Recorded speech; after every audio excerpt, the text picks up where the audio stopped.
Živijo, jaz sem Boštjan Agbar, to je podcast Podrobnosti, 7. oddaja, kot vedno z mano Anže Tomić, živijo Anže. Živijo Boki.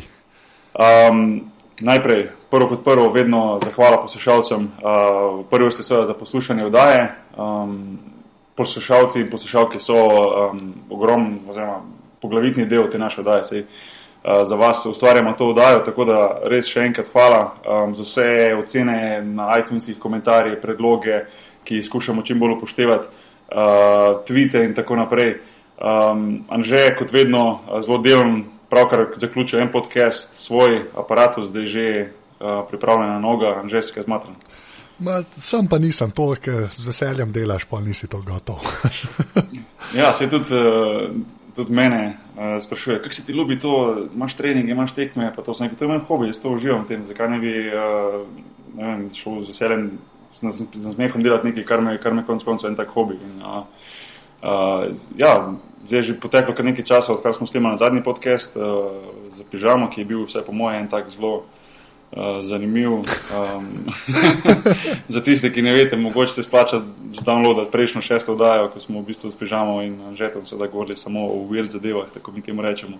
Kaj je se že imenovalo? Weird božični special? Ja, nekaj tazga smo na koncu. Ja, tako da... Na eni točki smo o naci podvornicah pa Roxette govorili, tako da zdaj pa... Ja, pa se najbolj misli, ja, misli svoje, ja. Ja, pravo božično razpoloženje. Ampak Anže, mogoče na začetku že za tiste, ki so prvič z nami, drugače, kje se nas najde, kako se nas lahko posluša, kako se lahko to donira, da predvsem ta tvoja podcast mreža še naprej raste? Vsi podcasti so na spletni strani aparatus.si, 2p sta v imenu, ne? Tako so tudi podrobnosti, pa je pa tam še podcast aparatus, kjer jaz intervjujem ljudi, pa podcast glave, ki ga delava s pižamo in se pogovarjamo o filmih, serijah in o vsem ostalem. Potem je kle še pivotiranje, kjer 3 fantje govorijo o basketu vsak teden, potem je pa zdaj še Iglu Impro podcast, kjer pa tudi eni drugi 3 fantje govorijo o improvizaciji gledališki, ne? Tako da, ja, tako je pa Boki rekel, aparatus in s tem tudi tele podrobnosti se da podpreti tudi finančno prek PayPala, tako da če greste na aparatus.si/podpri, lahko tam pomagate, ker vse vznar, ki ga tam dobimo, ga pol vložimo v produkcijo, v opremo in v vse ostalo. Tako da to, naročite se pa lahko na podrobnosti preko RSS Vera, oziroma smo tudi v iTunesih, in če ste naročeni v iTunesih, bo kakršna koli cena tam ful dobrodošla, ker nas tako še kdo najde, pa vsak teden jih je več, če si iskren. Tako da ful hvala vsem, ki dajete ocene, predvsem pa, tako kot vedno, hvala unim, ki na Twitterju Boki otežite naj neha z BlackBerry. Ker tudi zdaj vmes je bilo par ljudi, hvala vam. Moram nekaj pokomentirati, hvala Bogu, da ste omenili. Zdaj sem ti že rekel zadnjič, pa si za to stvar že vedel, da v bistvu kakor jaz vem, preverjena zadeva, da v bistvu ta moj vedno, ko sem zaljubljen, ta NSA, ko skozi omenjam, ta National Security Agency, da pa imajo dostop do vseh iPhone-ov, ki boš pa toliko pokomentiral, da lahko gledajo praktično vsak message, vsak mail, vsak telefonski klic, da v bistvu imajo backdoor, se reče do tega. Za BlackBerry nisem slišal kaj takega. Ja, BlackBerry je načeloma, kar se varnosti tiče, res najbolj zajeban, ne. Sam je tam tako, ne, da tudi do iPhone-ov, ker so bili backdoori, je bilo zaradi tega, ker so jih fizično imeli v roki. A veš, ne, tako da ne do vseh, ne, v bistvu, ampak so jih mogli fizično imeti v roki in tam neki namestiti gor, ne. Tako da, ampak vse, nehi BlackBerry uporabljati. In še enkrat... Zdaj sem še bolj pripričan, da je BlackBerry prava izbira. Zdaj čakam, če bo še kak novim prišel. Ja, ne bo po moje, veš. To so malo bolj iluzije, ampak ok. Ja, še 2 stvari bi rad rekel, preden da štartamo ta podcast. Primož Brezec, naš poslušalec number 1, ki zvesto posluša tak podcast. Čimprej se pozdravi, Breza je staknil eno poškodbo lista, ki se mu malo ponavlja v zadnjem času in je spet žal izven pogona, ne igra tekem, je v bistvu na rehabilitaciji, tako da Breza, če se ne slišimo prej kakega telefona ali pa messengerja, pozdravi se. Druga je pa Matevž Luzer, naš gost, mislim, da je bil 3. ali 4. epizode, ki je pa staknil ošpice. Ja, kar je noro. Ja, pa ne gre za 7-letnega otroka, ne. Tako da upam, da se tudi on čim prej pozdravi. Kar pa še najbolj upam je pa, da to ni nek trend, da se vsako je gost, da pol neki faši. Tako da, ne bom več nič rekel, da ne bom kaj jinxno preč, ampak zgleda ostalim pa zaenkrat, ki vse super laufa. Andrzej, še kaj takega admina, tako ti rečeš? Ne, mislim, da je to to. Pa ne bom nič zavlačeval. Gremo naprej.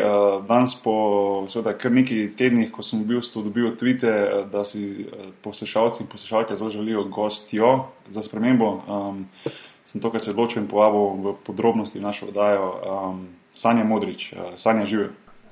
Pozdravljena. Prestrašila ste me. Ja, sej...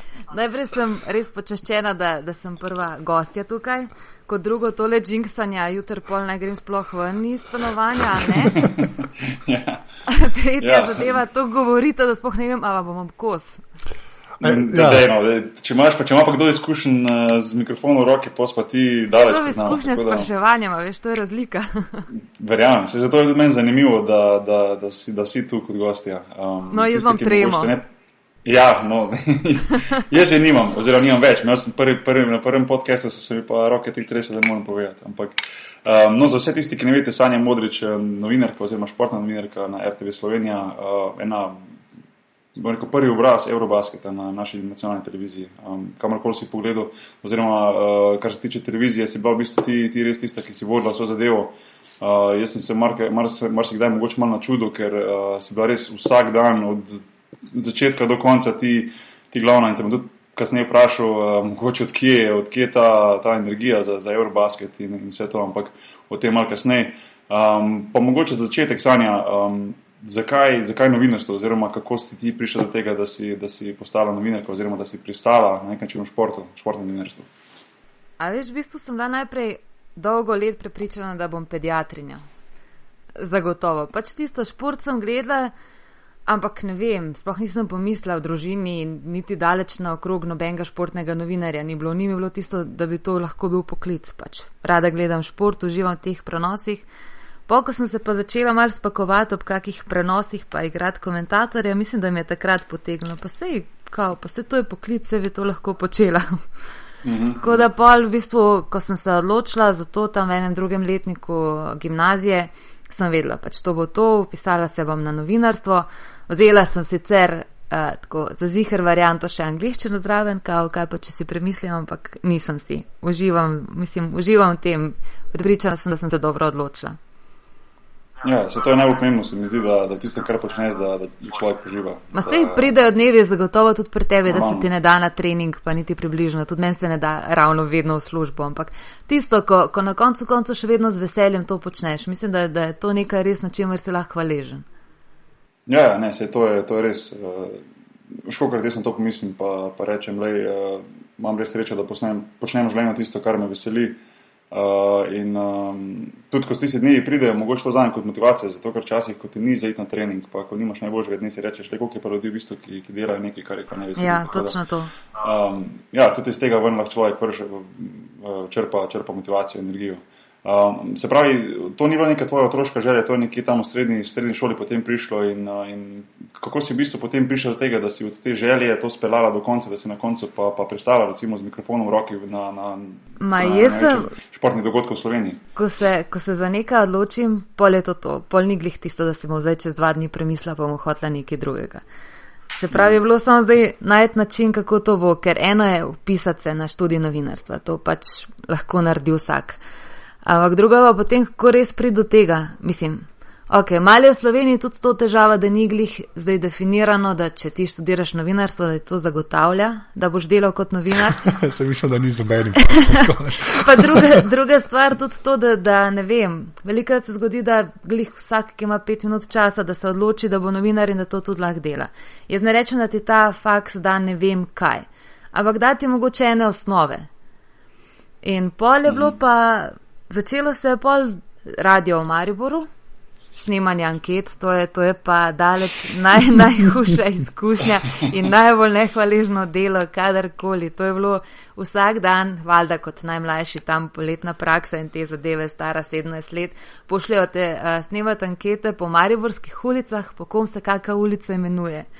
In potem mi tako, ko vidijo ljudje mikrofon, to bežijo stran, mislim, da skoraj jih moraš loviti. In potem ga vprašaš, po kom se imenuje Cankarjeva ulica, recimo, in ti gospod odgovori, joj, ne bi vedel, nisem iz Maribora. Klasično. Sam je ta razlika v bistvu med neko kulturo ljudi, recimo, ko vidijo kamero pa mikrofon. Jaz recimo svoje izkušnje v Ameriki, se mi zdi, da se je folk kar lepo, recimo, kadarkoli je bila kakšna kamera, a veš, da je folk čim bolj odprt, da je hoče biti na televiziji, da je rad pred mikrofonom. Vse verjamem, da so tudi pri nas te ljudje, ampak se mi zdi, da... Jaz pa mislim, da pri nas glih, da je ravno obratno, da ko zagledajo kamero, bež, krize v ta prvo luknjo, kar se lahko, sam kamere ne. Pa se, a ni ena, to ne vem, koliko je resnična, mislim, da je resnična štorija, ki je to še v Jugoslaviji, ki je bila neka reklama, tako ne vem, zdaj na pamet rekel, 70-ih, vsem, ki je en Slovenc not igral in je bila pač nek catchphrase je imel, nekaj je rekel pač, ne. In je posega ljudje to so ga prepoznali, ker takrat so ga točno 3 reklame, ne, veš, po TV-ju, so ga ljudje toliko poznali, da se je model na koncu, mislim, ni se dobro končal, tako nam zamoril, pač res je bilo bad. Jaz mislim, da to v Sloveniji, ja, tako čim je nek mikrofon ali pa kamera v igri, folk več ali sam beži. Pomaž pa na drugi strani spektra, imaš pa te ljudi, ki grejo resnično se šove, ne. Ampak to sem hotel reči, ne, sem rekel, da zikr obstaja, mislim, vem, da pri nas obstaja folk, ki pa kome čaka, da zagraji priložnost, da lahko, ne vem, 4 tedne pred kamero od jutra do večera, veš, a.k.a. resničnosti šokih, tudi pri nas ne manjka. Ne. Sam mi ni jasno, zakaj gre tu, a tu gre za željo po zaslužku ali gre za željo po slavi, to še vedno nisem razčistila. To čisti 5 minutes of fame, pa 5 minutes of fame varianta, ker nekega zaslužka pa nas ni, ne, sej, mislim, sploh ne skozi to. Tudi, ne vem, po mojem, realno gledano neke resničnosti šov v Sloveniji tudi ne more biti odskočna deska za nekaj, ker je market na splošno tako mali, tako da... Pa tudi preveč je vsega. Tako priznam pri frizerju, to pomeni enkrat na mesec pa pol, vzamemo ne trač časopise v roke in pol presežem, da jih sploh ne poznam. Vsi so zdaj kao zvezde resničnostnih šovov, ampak kaj? A to je zvezda samo za tistega, ki pač isto oddajo gleda, ne vem, jaz tega ne gledam, jaz teh ljudi ne poznam. Zato pa pol v teh revijah zmerom piše, iz katerega resničnostnega šova. To je dobro, ja. Kaj ime pa priimk nista dosti. Čeprav, a že prej, ko si omenil reklamo, takoj sem se spomnila, da sem se glih včeraj smejala za to reklamo za vinjeto, ko mi je pa tako po dolgem času ena originalna reklama v Sloveniji. A veš, kjera? Voki verjetno ni ujel. To še nisem videl. Ne, moram pogledati. Reklama je kao, zakaj, ne vem, na to foro, ki je vinjeta, kao zaustavijo. Joj, kao, ne vem, verjetno je pes pojedel, pa pol ena reče, otroci zbirajo nalepke, veste, pa so vzeli in pol na koncu tak korpulenten gospod. Ma mrtvi kot mi dela. Dobro. Ne, moram to pogledati. A je ki na netu to? Bom probo najdeti, bom dal link. Dej boš dal zraven za link. Viš, kaj zamuješ, ko nisi v Sloveniji? Ja, veš kaj je pa dobra stvar, to sem hotel preveč, ne, ko si omenila te revije. Dobra stvar je, ko nisi v Sloveniji, da ti nikakor ne more pod roke priti razne revije, da jih ne bom omenil z trači, veš. To je pa dobra stvar. Jaz, ko pridem po 10 mesecih v Slovenijo, tako si rekla, ne, ko se v bistvu ne veš niti, kdo so te naše estradniki, pa kdo so naše zvezde. Jaz res, ko odprem julija, ko pridem domov, recimo v revijo, meni nič ni jasno. Ker so vsi neke zvezde, on je bil na tej premjeri, ta je to naredil, ta jaz tisto prelistam 5 minut in rečem, kam gre ta svet, meni je prav smešno to. Se mi zdi, da za enega takega, ko ni vsak dan v Sloveniji, pa ko ne doživljajo tega sproti, da so to res taki šokovi, ko vsako poletje zvem, da je kar nekdo nov aktualen, pa kar neki je neki naredil, pa eni neka zvezda, pa to je meni flusetek smešno. Ja, ampak a veš preko stori, ko kao željni slave, željni pojavljanja, ne vem kaj. Pač zdaj ta Eurobasket, okej, bilo je nekega več recimo zanimanja za mene, kot je sicer pa to. So me klicali iz nekega pač enega od teh časopisov, kao, ne vem, izbrana osebnost tedna in oni, ne, a lahko naredimo intervju s tabo, z vami, bilo je pač s tabo, ampak poslana vprašanja. Pač jaz mislim, da sem v osnovi prijazna oseba, kar pomeni, da sem prijazno odgovorila, da se res zahvaljujem za zanimanje in vse to, ampak ne želim odgovarjati na osebna vprašanja. To je moja odločitev, pač tisto za tem stojim in mislim, da sem lepo odgovorila. Na kar sem pol slišala, pač tisto, arogant. Ja, valjda, ja. Ja, tudi jaz sem že imel te primere, pač zamero z strani ljudi, ki pač so v teh rumenih, pač rumene strani ali karko že. Ne, to so telefonske številke. To so telefonske številke. No, pardon, narobe sem rekel. Rumeni cajtangi. Tako, žuta štampa. Tako, Hotel sem reči, da se hoteli pač priti domov, slikati družino, slikati dom, veš, in ko jaz pač vedno rečem, pač, da ne, čisto ljudno, pol vedno občutiš nazaj tisto zamero, tisto nekaj kao, kaj pa ti nekaj več, da rečeš ne na tak način. In to mi ni všeč pri ljudeh, ki se na tak način pol nazaj odzovejo oziroma imajo neko zamero zaradi tega. Ne vem, jaz nemam tak problem spoštovati privatnost nekoga. Zame, itak veš, tudi tvoja služba je taka, da v resnici ni služba, da je način življenja. In isto je z novinarstvom. Ni to zdaj, da ko stopim z RTV-ja ven, da je moje službe konec. Valjda, da živiš s tem. Ampak ni treba, da moja družina živi s tem. To je pač moja služba in to je to. Jaz ne vidim v tem nič slabega. Normalno. Je pa treba biti kar psihično močen. Zdaj, lahko tudi ti, recimo za novinarstvo poveš, ki zna biti verjetno zelo stresno na momente, da znaš delo odklopiti, ko priješ domov. A veš, jaz sem to dolgo časa rabil, pa še zdaj se mi včasih dogaja, ampak sem že veliko boljši v tem. Ampak včasih sem bil pa katastrofa. Nisem znal slabo tekmo, pa kaj takega odklopiti in prinesel domov med ljudi doma, med prijatelji, ki so to občutili. Sem postajam boljši v tem, no. Ampak se mi zdi, da to je kar ena taka vrlina, ki rabiš malo časa, da jo osvojiš. No. Ampak to, ko si prej rekel za družino, pač pokazati, predstaviti pa to, tisto se už spomnil, no, ko smo imeli lani to oddajo Košarko čutim, ko smo pač gostovali pri vas, tisto je bil pa res ful dober odziv pri ljudeh, ker po moje ne vem, to je pač nekaj takega, kar res ni vsak dan, da zdaj lahko spoznajo, kakšni ste košarkarji v zasebnem življenju. Ja, sej, takrat, tudi vam, bom rekel, RTV oziroma ljudem, ki so prišli gor, ne vem, če to posebno zaupam, tudi Miho Mišiča poznam dobro. In, to je bilo res prvič, da smo v bistvu to naredili, pa ne, da ne bo zvonilo danes skozi te zahteve, da novinarji preveč visijo, ampak je bilo res prvič, pa verjetno zadnjič, da smo nekako rekli, ok, ni problem, spustimo kamero noter v hišo, v držino. Drugače smo pač taki, da pač imam rad svojo zasebnost in tako sem prej rekel, zelo rad vidim, kadar ljudi to spoštujejo. No. Jaz sem pa potem recimo snemala Gorana Dragiča in njegova punca, zdaj žena, je rekla, da se ne želi kazati. Mi smo v bistvu prišli k njemu, on nam je odprl svoje stanovanje, vse to, ona je rekla, da se ne želi kazati. Mogoče bi jaz takrat lahko forsirala, jo poskušala prepričevati karkoli, ampak ravno zaradi tega, ker vem, kako bi se jaz počutila v tej situaciji, pač tisto, ja, popolnoma spoštujem tvojo odločitev, sploh te ne mislim prepričevati. Ja, ne, samo veš, to je tudi odvisen iz kjerga, mislim, veš, kakšen je poslanstvo medija, ne. A veš, mislim, če bi kakšni drugi prišli, bi pa morili, ne. hvala Bogu, lahko delaš za medije, veš, ker ti ni treba tega delati, ne. To je meni fajn. Ja, priznam, da mi je fajn pri RTV-u to, da te noben ne sili v te rumene zadeve, da se moraš s tem lotevati, da še vedno, pa notre kogarkoli žaliti, ampak mislim, da še vedno so neki novinarski standardi, pa tudi eni človeški standardi, da pač ne boš šel do konca, da ne boš tisto šel čez mrtve. Ja, se to je. Kar pa v Ameriki malo manj velja, v končni fazi. Če jaz primerjam Ameriko, v bistvu, oziroma moje izkušnje z NBA, pa recimo v Evropi zdaj, v Ameriki Sanja pa ne me narobe razumeti kot kritiko, ampak vse je veliko bolj na eni profesionalni ravni. Kaj hočem reči, je, da v bistvu vsak intervju, vse mora biti obvezno prek PR-a kluba. Ne. Pri nas v Sloveniji se mi zdi, da vse prevečkrat novinari pričakujejo, pa ne govorim za internet v RTV, s katerimi sem vedno imel zelo korektne odnose, pa ne govorim zaradi tebe to, ampak ostali novinari zelo pričakujejo, jaz sem zdaj od njega telefonsko in jaz ga z njega zdaj poklical in jaz pričakujem od njega, da me on da intervju. Vem, o čem govoriš. Ja, to so v bistvu tujini, oziroma na recimo Ameriki, ki so jo že omenili, to sploh novinar tega ne bo prekršil nikoli, tudi če ima tvoje telefonsko, mail, naslov, karkoli hočeš. Ne. Jaz to popolnoma spoštujem.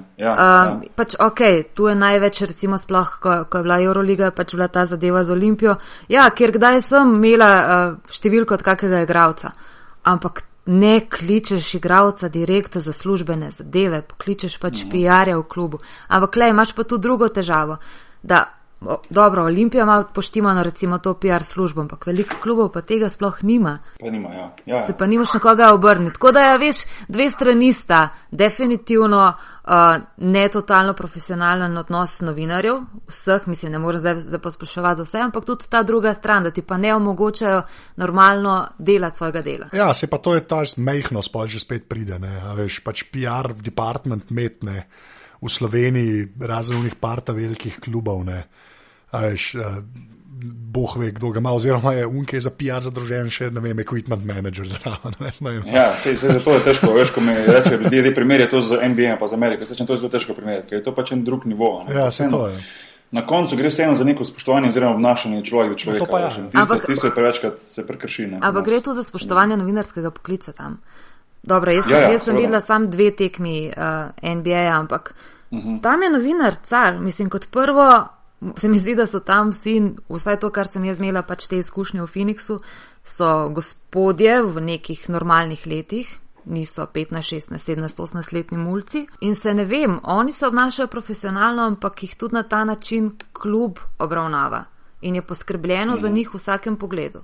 Ne, je res in novinar dobi tisto pač, ne vem, akreditacijo in on pred tekmo, po tekmi ima vstop v garderobo in ti kot igralec si nekak način obvezan, da pač temu novinarju daš tisto, kar on želi, ne, tiste odgovore, da v bistvu on to dobi in imaš prav zvanje, je to spoštovanje, je čist na enem nivoju, ampak se mi zdi, da to so take stvari, ki ne bi smele biti pretežke za narediti tudi pri nas.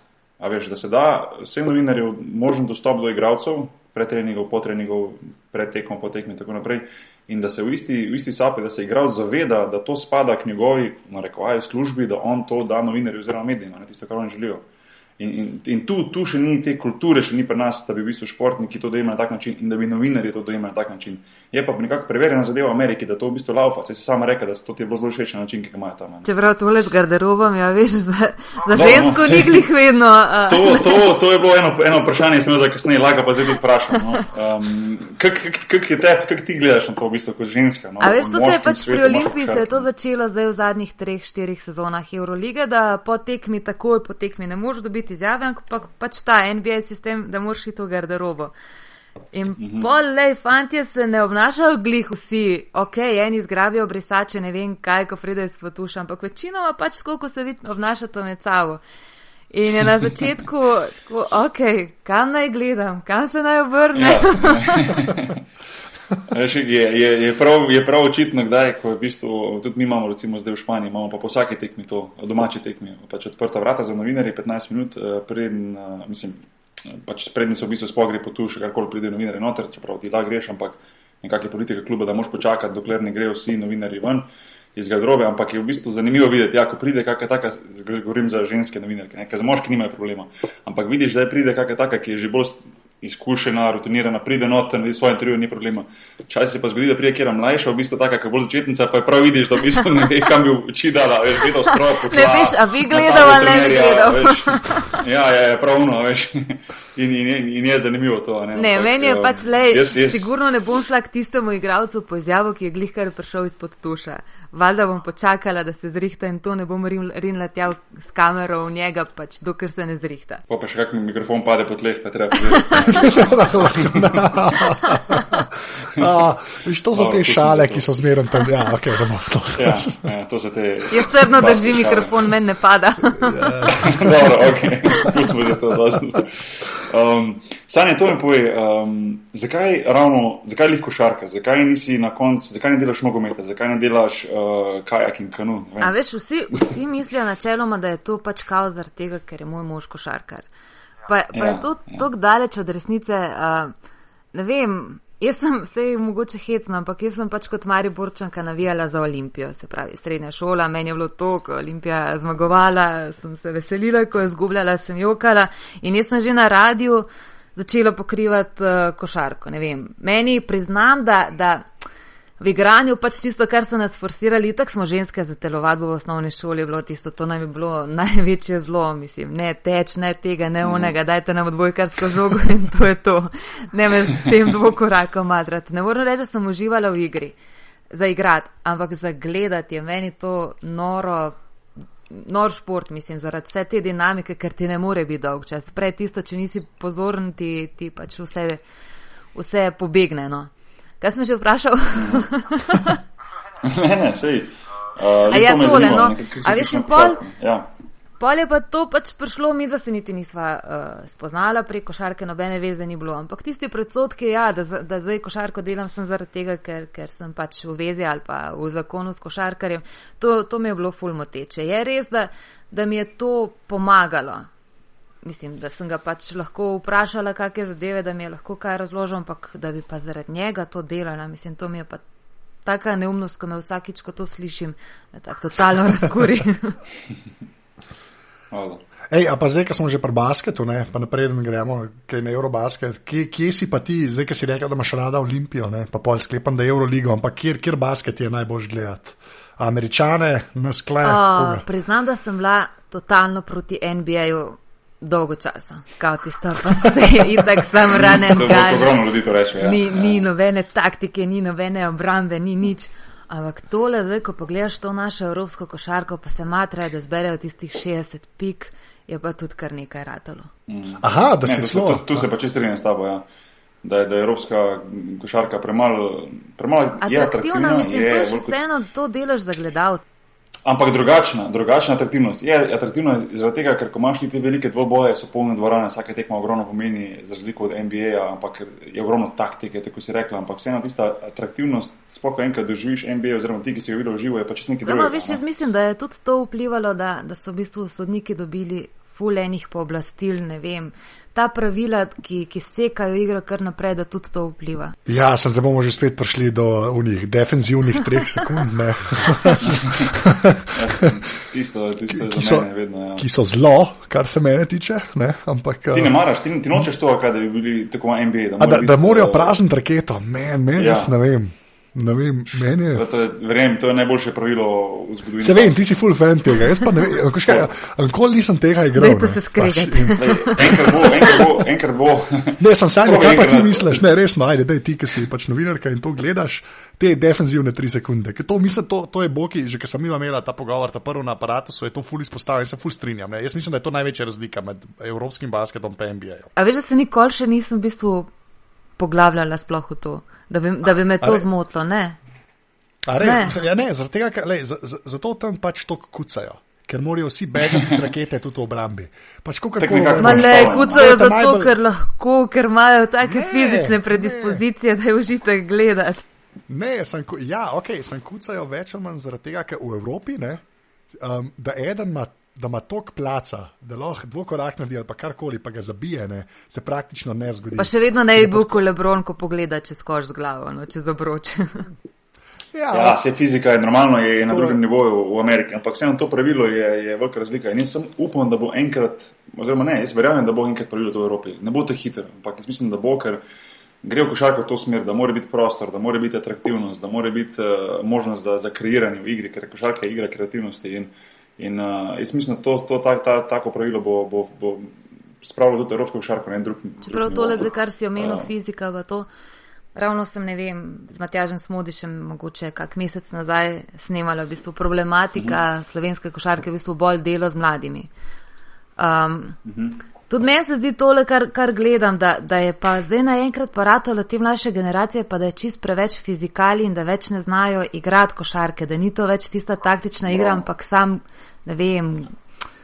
Je zato, ker LeBrona gledam, ne vem. A veš, mislim, pa to je to brez zajebava, jaz tudi gledam, da je to male, vsi bi sam neki, mislim, to je, da bi pa kdo, boh ne dej znov zarotirati v obrambi, je pa že, ne vem. Ne, moraš vedeti, kaj je prvo važno zdaj pri mladih, pri nas, ne samo Slovenija, ampak nasplošno pri mladih, ko tega gledam, pa ni važno kje, da imaš ti headband, da imaš ti elastični unkomos na eni roki, na drugi, štumfe do kolen, dobro, čeprav tudi jaz jih forsiram, ampak jaz tudi, okej. Oziroma sem jih, a veš, da moraš biti, a ne, in pol, kaj delajte mladi, ker normalno tatuješ, ne moraš imeti podaj polne lepkice, korisno. A veš, ko imajo ta mali, gledam, ko imamo v kempu leti, pa to recimo, pa vidim, si pa lepijo te po celih rokah, te nalepke, ko po čez 3 dni se dol zradirajo, veš. Ampak je to problem, ja, da čim bolj izgledati, čim bolj biti cool, čim bolj, veš, ampak tiste prvine košarke, tisto pa ful manjka, ne. Sanja? Ja, redki so trenerji, ki se mi zdi, da še danes to forsirajo, oziroma znajo to forsirati pri mladih, da jim to približajo, da jim je to zanimivo, bolj kot pa recimo imeti na glavi trak, pa rakavice, pa sem tja, pa biti cool. Samo veš, tudi tega nekega spoštovanja do starejših se mi zdi, da ni več. Pa ne, zdaj ne govorim sploh samo o košarki, ampak nasploh ni več tistega, da če si ti tam najmlajši v ekipi, da boš pa zdaj ti, ne vem, se veselil tistih par minut, ko jih boš dobil, pa da boš gledal najstarejše igralce kot nekoga, od katerega se lahko kaj naučiš. Ampak je tisto, daj meni žogo, daj meni minutažo, jaz bom vse sam. Ja, tega je dosti, ja. To je... Ampak to je, se mi zdi, da je malo to tudi krivo to, ker je drugačno zdaj, recimo pot košarkaša. Včasih, ne vem, pa davč od tega, da nekdo razume, da sem pa zdaj jaz super vse vem, pa da sem vse prav naredil, pa moja karijera je super, davč od tega, ampak jaz lahko iz svojih izkušenj govorim, da sem jaz mogel videti recimo iz najmanjših klubov, iz zadnjega igralca kot mlad igralec, se učiti starejših, Boga starejši na terenu, veš, in se zaveda, da je to edina pot iti počasi, od Maribora do Olimpije, pa sem šel sicer eno Vlaško, igral Euroligo, pa počasi Italija, pa naprej. Zdaj pa v bistvu z igralci vidijo, če sem talentiran, pa če jaz dam mogoče že 20 pik na eni dobri tekmi, lahko pa že kar naprej, že kar preskočiti vrsto, a ne? Ker je to hitra pot od tega, da si talent pri 16-17 letih, da si pa že kar v enem klubu. Ogromno igralcev je naredil ta preskok in vsak misli, da lahko to naredi, kar se v bistvu lahko nekaj način posreči le redki. Ne? In mnogi zaradi tega potem zgubijo tista najbolj važna leta, ko treba ful delati, ful napredovati in na koncu obstanejo tam, kjer so. Ne vem, tako jaz vidim te zadeve. Ampak ne vem, kaj Matjaž rekel, Sanja, glede tega, glede Slovenije. Mislim, da je precej razočaran. Predvsem to, kako se dela z mladimi. Ne vem, jaz sem glih prispevek delala o tem, pa potem še Pero Vilfan pa to.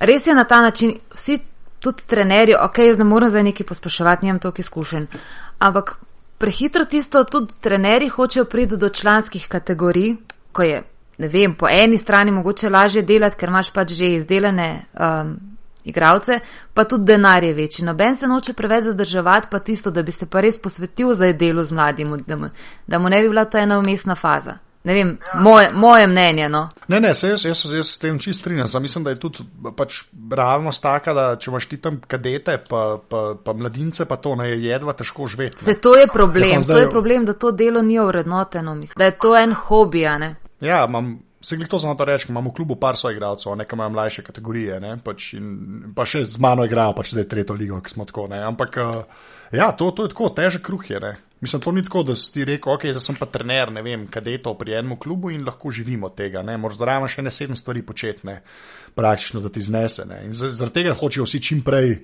višji prijeti in najvišji se tako prije, da mogoče imaš 2, ki lahko zadane tako, z ostalimi se pa neki ne obadaš. Ampak ni to najbolj pomembno, da boš s temi dobro delal? Je, ne, sam se pravim, če rabaš jest, ne. Se zato ravno pravim, da bi to bilo treba spremeniti, razumeš, da bi to bilo treba dati večjo vrednost, da potem bi človek hotel ostati in delati s temi mladimi. To je pa res, sam se pravim, ne. Zelo še spet o krizi pogovarjamo. Ne, pa še eno vprašanje, res Sanja zate, zdaj, ko smo basket, pa ki si prej Lebrona omenila. Koga pa imaš pol zdaj v NBA-ju, kjer je tvoja ekipa? Spursi, definitivno. A Spurs? Ja, hvala Bogu. Sej ti pravim, sem zljubila po malem NBA, ampak še vedno sem všeč zaradi tega, ker sem najbolj blizu evropski košarki, pa ker imajo največ tujih košarkarjev in to. Ne, še jaz tudi zelo rad, mislim, sem prvošel s Spursom, recimo, da dobijo vani po prejšnji leti že, zaradi tega, ko ste rekla. Pa Tim Duncan je najboljši igralec v zgodovini človeštva. Ampak, to je... Jaz vam rada igralce, v bistvu je LeBron James je car, definitivno vse to, ampak meni so ljubši igralci, ki znajo tudi podati, ki ne gledajo sam sebe in svojo statistiko. To je res. Vse LeBron se zdaj nekaj trudi. Kao. Mal. Dobri. Par stvari v Sanja o Eurobasketu je malo zanimivo. Prvo tisto, kar sem na začetku že govoril, kako si sploh ti doživljala vse tekme, oziroma kako si zdržala ves ta tempo. Vem, da si na eni točki že imela čist hripov glas. To bo zaradi samega vodenja oziroma oddaje in tega, ali je bilo tudi navijanje samo, ker si predstavljam, da je moglo biti tudi kar precej stresno, sploh če si navijač in hkrati moraš biti resen pred mikrofonom, pred televizijo. A veš, zame se je začelo takrat kot za vas priprave, 19. julij, ne? A bilo nekaj takega? Ja, recimo, ja, tam nekje. Pa pripravljalnih tekem, jih je bilo 12, sem že počasi pozabila vse. Ja, nekaj takega. V bistvu že do tistega 3. septembra je bilo ful enega dela, res enih priprav vsega. Pol, ko se je pa začelo, se ne razmišljaš, se je verjetno tako kot vi, se ne razmišljaš o tem, kako ti bo zneslo, pa kako boš prišel do konca. Meni je bil to en tak adrenalin, eno tako vznemirjenje, ne vem, jaz sem bila ful ponosna, da sem lahko del tega. Zame je to bil zgodovinski dogodek in še vedno vztrajam pri tem in sem bila res ponosna, da imam vsaj en košček v tem zraven.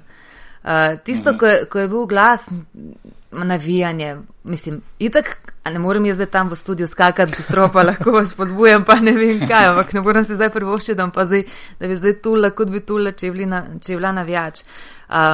Tisto jutro sem čez večer sem ostala čist brez glasu, zjutraj sem šla k zdravnici, šef je rekel, naj si vzamem dopoldne prosto, ker to ni sam tisto, da prideš ti ob 8 zvečer v oni studio in da si pač tam do 11 in da greš. To je pomenilo vsak dan od 10 zjutraj, da si v pogonu, od sestanka naprej do potem tega, da se stavljaš, o čem boš sploh govoril, ker ko pridejo kakšne leve tekme, ni enostavno, zdaj se pa ti o nekom, mislim, itak veš, da tekma tista Slovenija, Poljska o ničemer ne odloča, da bo čist brezvezna, pa vseeno prepričati ljudi, kao ja, gledajte, se je vredno gledati.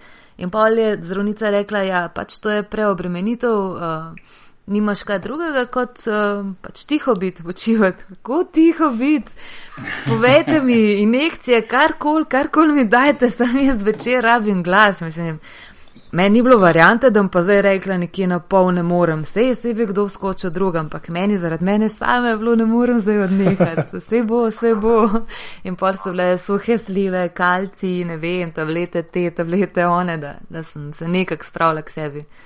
Sam, ne vem, meni je na koncu tudi tista misel, prav spomnim se, podelitev kolajn in sem bila tam od spodaj in je bilo tisto, zapomni si ta trenutek, sej upam, da bo šla še na kako evropsko ali pa svetovno ali pa ne vem kako prvenstvo, ampak takih občutkov, kot je bilo pa tole, da je bilo to pri nas doma, pa po moje ne bo. In sploh tega, da so ljudje držali z vami. Ja, so si vsi želeli neko kolajno, pa ne vem kaj, pa čeprav realno, če si priznamo, ekipa ni bila za kolajno. Ampak jaz mislim, da je ekipa, če lahko prekinem, da v bistvu smo res, zdaj ko gledamo nazaj, da smo res dosegli en maksimum. Pa to ne rečem tisto novinarsko, oziroma tisto tak klasičen odgovor novinarjem, jaz smo dosegli maksimum, ampak res, če pogledaš reprezentanci, ki so bile pred nami in kjer smo pustili v bistvu za nami, je to nekje, a ne, jaz sem rekel, edino, kar bi lahko več dosegli, v bistvu bi lahko bili četrti, realno, ne. Ker verjamem, da vse tri reprezentanci, ki so bile prve tri, so bile res realno boljše od nas. Tudi četrta Hrvaška nas je premagala, čeprav recimo podaljšek, pa ne najboljši zaključek tekme z naše strani in tako naprej, ampak se mi zdi, recimo to bi še lahko, recimo polfinale, ne. Ampak recimo Špance dobiti polfinala, pa Litvo, pa Francijo. A veš, pa tudi potem, ko je bilo tole za Francijo četrtfinale, pa so potem vsi začeli božo, kriv božo, ne vem kaj. Jaz sem imela tak občutek, da če bi igrali še 3 dni, da bi se končalo isto. Ne, ti se tekma res bila težka in na koncu tudi sem lahko miren, da rečem, zgubili smo od evropskih prvakov koncu, ne. Pa jaz sem imela celo prvenstvo v bistvu tak občutek, ko se nismo ravno strinjali ko znotraj ekipe, pa to pač naše novinarske. Je bilo tisto mnenje, okej, a Francozi pač je to, pa so tok za nič. Ali pa je, ne vem, ne morem reči taktiziranje, ampak bolj kao tisto neko ogrevanje. Jaz sem bila prepričana, da morajo dati nekaj več, da ne morajo biti toliko za nič, kot so bili tisti prvi del prvenstva. Pa se je pol videl, kva so unilem, Litvancem naredili, ne. Mislim, ti se je bilo pa res tako, ja, pač, ne, je bila najbolj smešen finale, kar sem jaz videl. No, ampak kar sem v bistvu hotela reči, res sem bila presenečena in zadovoljna s to podporo ljudi. Tisti trenutki, ko vam cela dvorana ploska za tisto 5. mesto proti Ukrajini, ko koncev le vseeno, bi jo izgubljali, bi jo zmagali. Tisto je bilo noro, tista podpora. Tam so mi pa res šle solze. Tisto je bilo res tudi za mene, v bistvu vsaj kar se reprezentančne kariere tiče, definitivno najlepši občutek. No. Pa smo bili recimo na Poljskem bliže, oziroma bili četrti, lahko rečeš, eno mesto več ste bili. Ampak to je bilo res en tak moment, tako si sama rekla, zapomni si tega trenutka, ne. Zapomniti jezika. In tudi tu sem jaz bil tisti trenutek, tu sem jaz bil odločen, da bi to res znalo biti to za mene, kar se tiče reprezentance. Lik zaradi tega, ker sem rekel, lepši trenutek ne moreš izbrati za to, da zaključiš eno stvar, veš. To je res, ampak reprezentanca te rabi. Ja, pa dobro, pustimo že to, no. To sem hotel samo povedati s tem, ko si rekla lik občutki, pa to ne bomo si šli to. Dajmo to načeti. A si ziher? Ne. Ej, Sanja, ko ste pokrivali, ne, pač Evropsko prvenstvo, koliko je pa to pač velika zadeva za vas tam, kaj delate? Ogromna. Tudi mi tole, kar smo se odločili, pač studio že od 4 naprej, oziroma 5 naprej delati. Mogoče se zdi enostavno zapolniti 40 minut programa.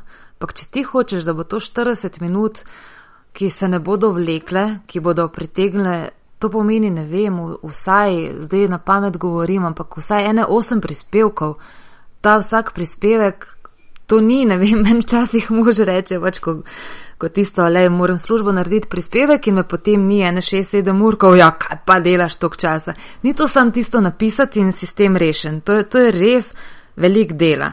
In mi smo imeli, ne vem, recimo tisti, kar so bili portreti, tisto, kar ste imeli 1 na 1 z ostalimi znanimi športniki. Tisto so bili prispevki, ki so zahtevali dneve in dneve dela, da si potem dobil na koncu. Anže, tu si nismel zauca, veš, tu sem bila 1 na 1. Ja, ampak veš, na koncu zgleda pač 3 minute tega, kar se vidi tam malo neki kao boksete pretepati. Ampak to je, vsaka sekunda v bistvu mora biti zamišljena. In zdaj si predstavlja to količino prispevkov, že te pripravljalne tekme, pa tole, te 3 tedne, to je bilo res, mislim, zdaj se bo zdelo kot ena totalna kao floskula, tisto cela redakcija je pač dihala za to. Sploh ni. To je bilo res toliko ljudi vpletenih in toliko enega dela in truda.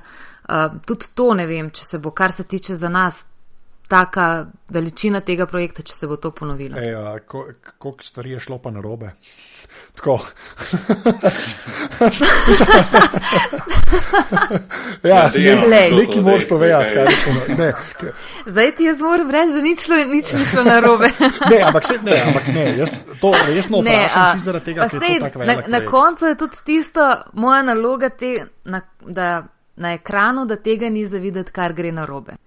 Da, jaz imam pač ves čas v ušesih slušalke, povezavo z režijo, v dvorani je totalen šunder, vsega vedno ne slišiš, poleg tega moraš poslušati sogovornika, nekje približno si štopati minutažo, da boš lahko napovedal prispevek, ne smeš se preveč oddaliti v pogovoru od teme, da nekako lahko prideš od tega prispevka. In je res veliko enih stvari, ki ti grejo v tistem trenutku po glavi, tudi od tega konec koncev, o čem se boš pogovarjal vsak dan, koliko že 22 dni ali koliko že je vse skupaj trajalo, ko smo začeli s tem. Valjda, da pride do napak, ampak ne vem, jaz se spomnim pač ta zadnji dan, glih finale, ko ti je tisto po malem, ti že vse pada dol, kao tisto zavedaš se še malo, pa je konec. Po drugi strani ti pa glih adrenalin narašča, ker se pa kao bliža tisto najbolj pomembno. In mi smo imeli takrat neko varianto VIP kamere, se pravi iz tistega VIP prostora javljanje. In tisto smo čakali, ker valjda, to je tudi slovenska navada, da vsi pridejo na tekmo v zadnjem momentu in ni nobenega. In zdaj, če ne bom napovedala prispevka, če ne bom napovedala reklam, pač ne bomo časovno vsega tega ujeli, kar se dogaja. In se jaz pač odločim, ker mi v slušalke govorijo nimamo, da bom napovedala v prispevek. In v tistem trenutku, ko jaz napovem prispevek, mogoče gre za par sekund, realizatorka, režiserka naša pravi, imamo ga, Saško ima tega in tega. In gremo sliko na tega, ne. Medtem, ko sem jaz napovedala pa čist drugo stvar. In pol pač malo se počutiš kot kreten v tistem momentu. Dajmo zdaj, kako bomo zdaj to rešili, to zadevo. Mislim, da je pol to pač glavno, da probaš nekako vsaj elegantno speljati. Ampak ni bilo nekih blaznih težav. Kako se je pa Jagodniku vnesel kot sogovornik? Ker jaz sem slišal, da bi enih par zelo dobrih povedal v kamero, ne vem. Pa me zdaj ti prosi popravi, pa to ne mislim več zelo namerno, ampak tako sem slišal, da je enkrat rekel, da nekaj v smislu, ti si njemu rekla, hvala Goran za pomoč, ne vem, pač bla, tako naprej, on pa tebi nazaj, sej, malenkost, ob tebi res ni težko, dobro, če smo tako mislim, to je bilo pravno, sem to slišal, sem rekel, čakaj, sem rekel, to ne morate reči. Sem šel prvo gledati, že zdaj prejme sem snimil ta podcast, par dni nazaj sem šel gledati, a je le na YouTubeu ta klip, sem ga debenčki in drezu pa dal gor, ko on reče, da je zelo težko dobro. Si rekel, sam lej, bolj me v zadregu v bistvu spravljal v divu kot Jagoda. Pri Jagodi sem tisto tako dojela, pač kaj hotel povedati, pa da je smešno. Fajn je pri Jagodi zato, ker pove tisto, kar si misli. Ne trudi se biti zdaj preveč diplomatski, je tudi znal biti kritičen. Meni je tudi to v redu, a veš, valjda niste na vsaki tekmi igrali izjemno. In zdaj, tu najti to neko mejo, jaz vstaj mislim, ne moram vas popljuvati, ker v resnici niste nič takega še pokvarili, pač ne vem, zgubiš proti Poljakom, zgubiš tako tekmo, ampak nič se s tem nisi uničil. Je pa res, da pa je bila igra za nič. Zdaj tisto najti kao neko ravnotežje, da boš še vedno ohranil to pozitivno neko ozračje, da je vse super, vse itak najpomembnejše še pride, da po drugi strani pa da boš dovolj kritičen, ker ne moš pa govoriti, da je vse super in fajn. In to sem jaz tudi povedala, recimo, Božo je zame car, mislim, jaz sem se z Božetom super razumela. Tudi on se mi zdi, da razume pač te novinarske potrebe in nikoli ni delal nekih težav, ko smo hoteli kaj predsnevati in delati. In jaz sem tudi njemu rekla, pač to ni nobena osebna stvar, osebna zamera, pač takrat, ko nekaj ni v redu, pa da imaš argumente za to, pač to moraš povedati. Ampak gre v vsaki stvari samo to, da imaš argumente, da pa ne boš kar zdaj neki nabijal sam zato, ker hočeš biti negativen, ker tega je pa itak čist preveč pri nas, da že po defaultu hočeš biti negativen. Ne vem, ker se zdi, da boš s tem provokativen ali ne vem kaj.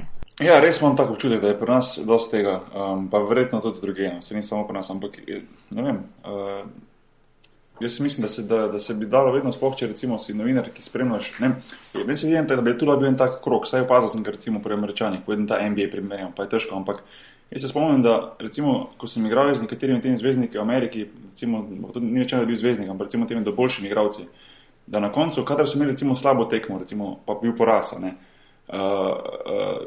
da so znali, recimo v časopis, če si ga prebral drug dan, da so znali novinarji ven realno opisati tekmo, pa hkrati vedno zaključiti na pozitiven način. Recimo en primer, mislim, da smo izgubili eno tekmo, da je bil recimo Tracy McGrady, s katerim sem igral v Houstonu, da ima zelo slabo tekmo, šut, na pamet govorim, 1-15, katastrofa, in je to se pisalo, zelo slabo večer za Tracyja poraz, slaba tekma, ni dobro šutiral, moral bi več podajati, recimo žotek.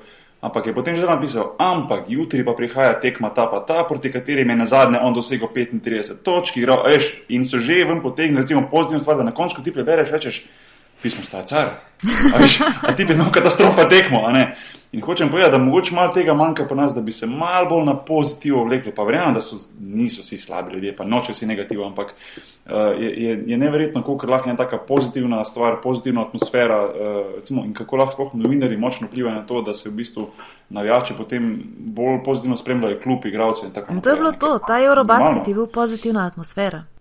Ja. Sigurno. Presenetljivo za Slovenijo, da smo že spet pri temu, ampak to pa res je. Ja. Mislim, po moje, a veš, tisto na koncu le peto mesto, ravno nekega vlaznega sprejema si ne zasluži, ne? Jaz sem bila tam in pač pri Stožicah, ko je bil tisti v navijaški coni, in pol smo šli na trg, čisto navdušeni. Jaz sem bila fascinirana, ne vem, jaz sem bila ponosna, da se to dogaja. Ne vem, kako ste se vi mogli počutiti, ampak jaz sem bila ponosna v tistem trenutku. Ful je bilo lepo, res, da ljudem to pomeni, pa to, ker največjih je v bistvu tem videlo, da smo res dali vse od sebe, da bi ta borbeno, da so videli to željo in potem. No, dobro, čeprav je pa res, da ste pa ratali, ne vem, kot tile, Justin Bieber, ne vem, kaj. To je pa res tudi, no. Sam to je pa del te, to je pa tako, veš, kaj je pri nas, to je vse, ne se pri nas, to je vse posod tako, ko ena stvar vroča, potem, veš, sam prelepiš zraven tok ljudi, vedno več, jaz vidim, veš. Ne, ampak ta euforija, veš, punčkova tega, tam na Stožicah, pač najprej... Sanja, jaz sem sam to, to kje moram skoči, ker jaz sem naivno, ker sem naivček, sem šel z Bokijom na kosilo, se spomniš, Boki, ki so bila tam vmes, ki so se hotela sprehodati v miru po centru Ljubljane. Ja. To je nemogoče. Jaz sem bil polun, ki je cancel že ljudi za njega, pač to je res... Jaz nisem to še videl v Sloveniji, govorim tako. Čakaj, mi smo skoraj nastradali, navijaška cona, oder, oni gor, pol je bil pa tak en kordon, kao za novinarje in od zadaj so bili navijači. In stopi moja sodelavka tam naprej in je očitno eni punci mal zaklanjala pogled na oder. Umakni se, Gogi! Ja, se to je. Ampak kar sem pa zdaj moram pa še z nekaj izkoristiti priložnost, kot te že imam tudi. Meni pa recimo, kar sem zdaj imela priložnost poznati, je pa, da različne reprezentance imajo totalno različen odnos do novinarjev. In recimo Španci so imeli novinarje zraven, v istem hotelu v Zrečah. Litovci so bili toliko zaprti, da od njih nisi mogel dobiti niti izjave. Francozi so, ne vem, pred vsako tekmo ti dali 5 igralcev precej časa na voljo. Koliko vas to moti, ta pritisk? Ker itak, zdaj ste bili doma pa to, ampak...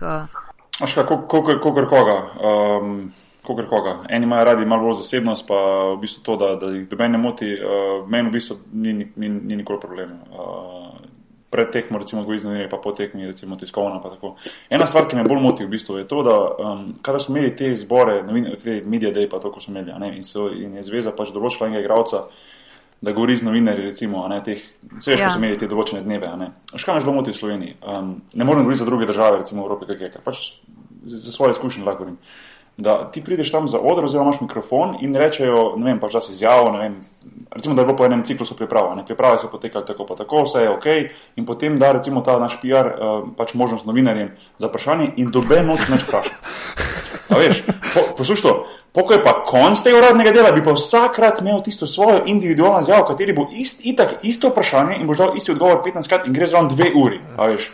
Tu pa jaz pa popizdim, a ne? To je res, to delamo tudi mi, ampak mi imamo vsaj recimo ta argument pač kamere, da dosti boljše gleda tisti kader, na nek način iz tvoje strani jaz razumem, ampak recimo iz igralčeve stvari, ko ti daš, recimo, prideš, se usedeš, sem pripravljen na vse vprašanje, lahko me vprašaš 30 vprašanj, jaz sem tu, ampak, a veš, dajte te mikrofone, ko so vsi skupaj na misli, takrat se to dela, mislim, takrat se to, saj iz mojih izkušenj, tako druge v tujini na nekem takem nivoju. Ampak nas je pa prav smešno, da je vedno, a že, vedno. Na to.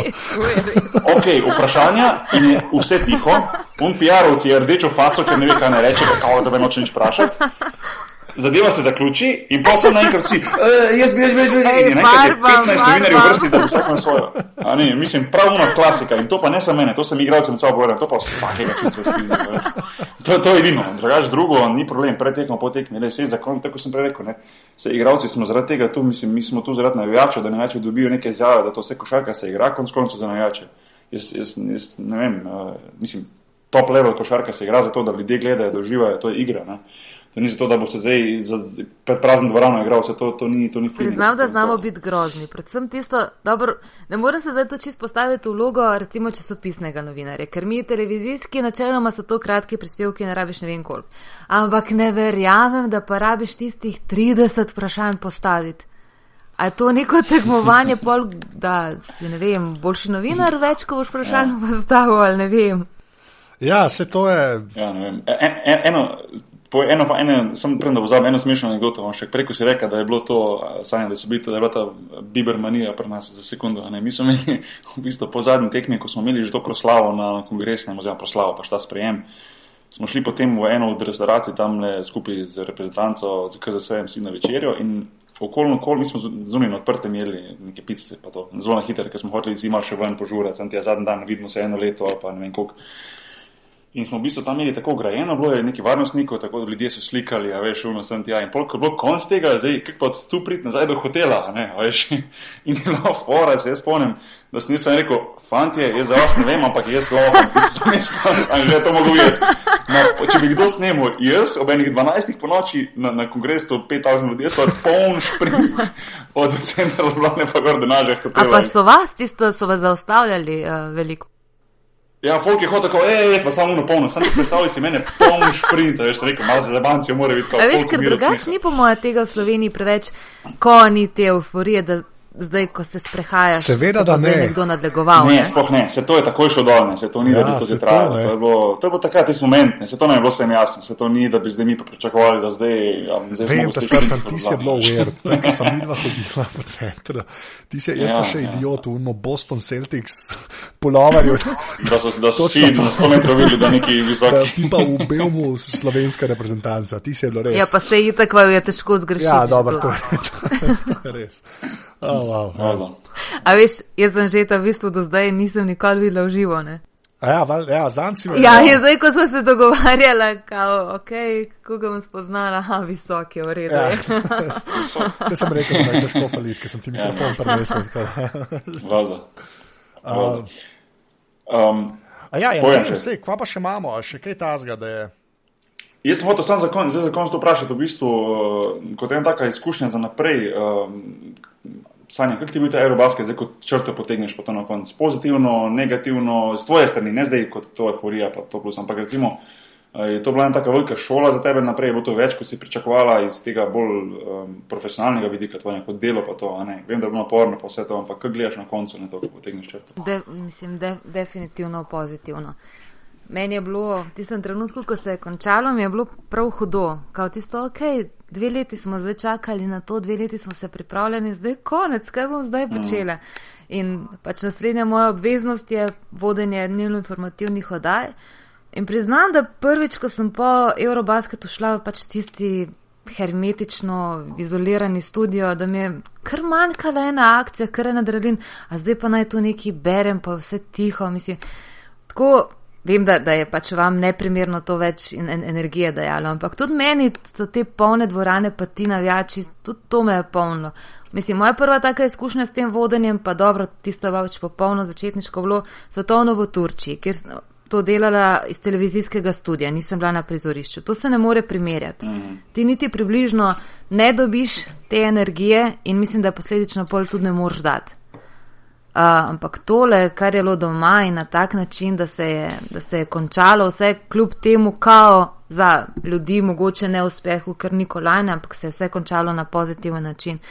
Meni je bilo to noro in tudi, kar se samega dela tiče, je bil res, ne vem, 3 tedne, mogoče se to pač sliši enostavno, ampak ni enostavno zdržati. In tudi s tem sem, ne vem, nekako sami sebi dokazala tisto, ja, sej lahko pač tisto zdržiš do konca, tudi takrat, ko si utrujena, pa to lahko daš še nekaj več od sebe.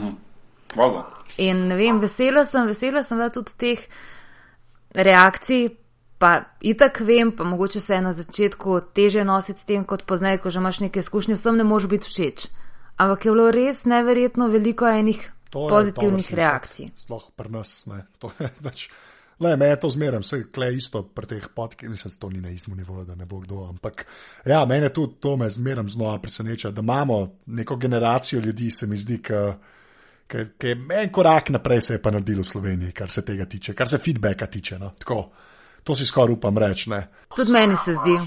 Ker ponavadi nekako smo se s tem tolažili, kao tisto, če te ne pljuvajo, pol je okej, kao, ker itak ljudje omenjajo samo kaj slabega. Pa pozitivnega feedbacka, ne, to mi je ful dobro slišati, da si imela to izkušnjo, no, to je. No, pa recimo ena taka stvar, ki je mogoče potem še čez par let se je pokazala, da se upam, kolikor slišim, da se je zelo veliko mladih ljudi, zdaj res otrok vrglo, slabo se grdo sliši, ampak da so se dali v košarko, ne, da je to bila ena taka stvar, ki jim je dala v bistvu motivacijo za to, da so šli v bistvu v košarko in da upam, da bo recimo nekdo čez 10 let, 15 let rekel, da v bistvu je bil ta Eurobasket tisti, ki ga je pretegnil kot mlada košarkaša in je zato zdaj on postal uspešen košarkaš. To bo nekaj taka stvar, ki se bo mogoče se čez nekaj časa pokazala. Ne? Jaz se to lahko sam rečem, se strinjam s tabo, da res upam, da bo, ker me kar mal skrbi zdaj, ko se bo Šti poslovil, pa še kdo, da bo nastopila kakšna kriza. Ja, pa pustimo to za drugo tega.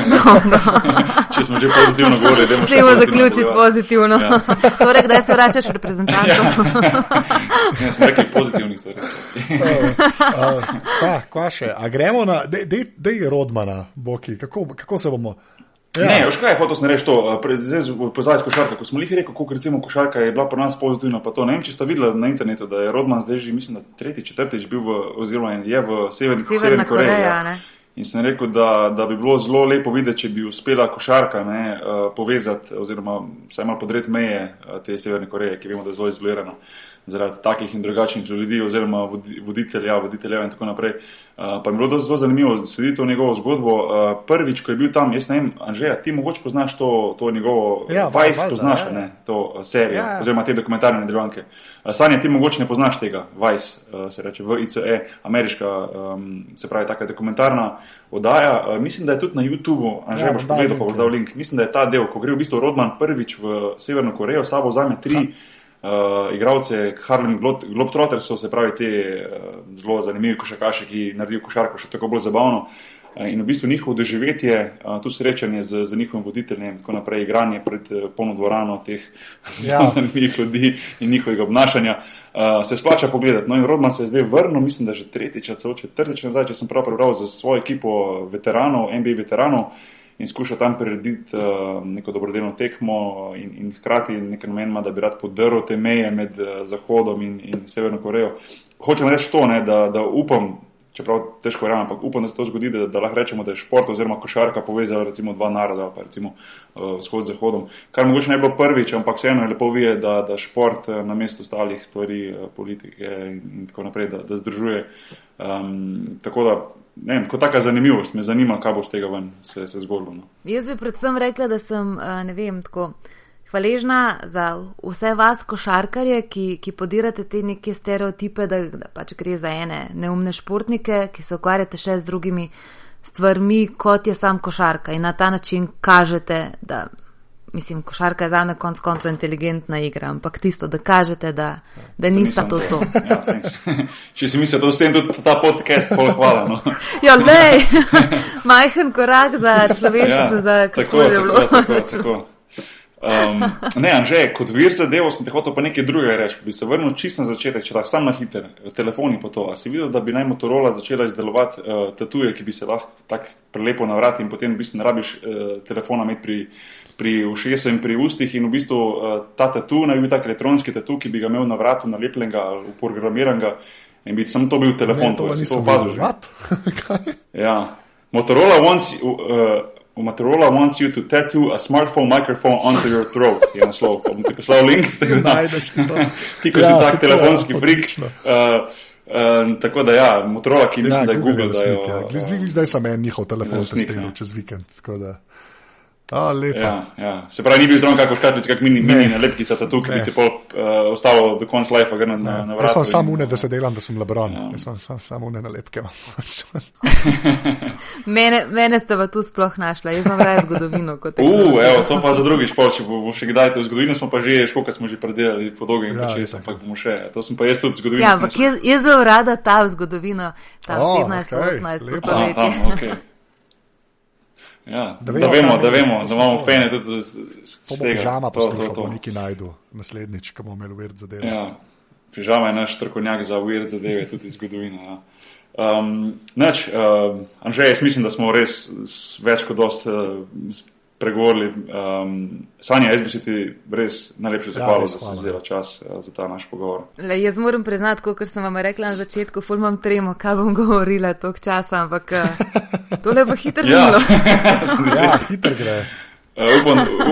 Upam od tistim, ki so poslušali, jaz imam ful te podcaste, predvsem zato, veš, ena stvar je recimo govoriti, pa delati podcast, pa biti pol, pa da ljudje slišijo tisto, kar imaš povedati, ampak druga stvar je, pa to sem že v prvem podcastu rekel, da se ogromno z tega naučiš, veš, tudi ko se pogovarjaš s temi zanimivimi ljudmi, pa zdaj smo imeli od Primoža Bresja do Koširja, do Matevža Luzerja, režiserja, do Pižame je bil, Dejan Zavec, zdaj si ti Sanja, ful zanimivi ljudje, ful dosti zanimivih stvari slišiš, ki se jih naučiš in res hvala, ful je bilo dobro. No. Hvala vam, užitek mi je bilo. Anže, admin zadeve za na konc. Ja, tako da se nas najde na aparatus.si, pa če ste naročeni v iTunesih, dejte v oceno, ne. Predvsem pa to, dej to za Facebook, pa ti povej tvoj, ne. Pa še to, no, aparatus je tudi na Facebooku. To zmeram pozabam reči. No to. Zdaj me težijo. No, zdaj povej to. Dej še enkrat povej od začetka. Če je na Facebooku pišete aparatus.si, lahko tam lajkate. Tam objavljamo tudi, ker so nove epizode vseh podcastov od zunaj. Grejo ven. Ne, to smo reči glede Facebooka, da bomo zdaj tudi Anžen, bo zdaj po majsnih katastrofa. Zadeva mi se ti veš, da bom to čisto reštevano. Twitter mi je glavni, drugo sem pa jaz katastrofa in boš mi malo poštevil ta Facebook, da bo laže tudi da bo folk bolj obveščen, da bo lažje obvestili folk o tem podcastu in teh stvari tudi prek Facebook strani in tako naprej. Tako da delamo v tej smeri.